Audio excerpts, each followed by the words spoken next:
सुना जिते मूल्यवान हुए ना कहीं प्रहार न खाइला पर्यंत अलंकार हुए ना।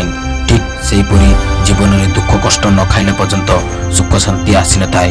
केवल कर्म ही करी चल। मु अभिलाष स्वागत करुच्ची मोटिवेशन ओडिया चैनल को। जदि आपण मो चैनल को सब्सक्राइब करना सब्सक्राइब कर दिंतु। घंटी चिन्ह को दबाई ऑल नोटिफिकेशन ऑन कर दिंतु। मु ए वीडियो रे सुंदर कहानी टी कहबाक चाहूँगी। दयाकोरी स्किप न करी शेष पर्यंत देखंतु। थरे गुरु शिष्य हाथ में बेलून धराइला आ गोटे हाथ में छिंचिटे धराइला एवं कहला 1 मिनिट पर जो शिष्य पाखरे बेलून शेष बलका रे ही विजय हम।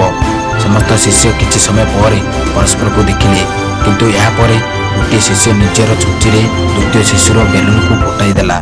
यहाँ पर द्वितीय शिशुटी चतुर्थ एवं परस्पर मध्य समस्त पिला माने बेलून फुटाई दिले। 1 मिनिट संपूर्ण हैला परे तांको हाथ में बेलून नथिला। गुरु शिष्य को बुझाइला कहला आवश्यक नथिला तुम्हें कार बेलून फुटाई निजे विजेता हुओ। जदि तुम्हें समस्ते तुम स्थान में ठिया तुम्हें समस्ते विजेता होता।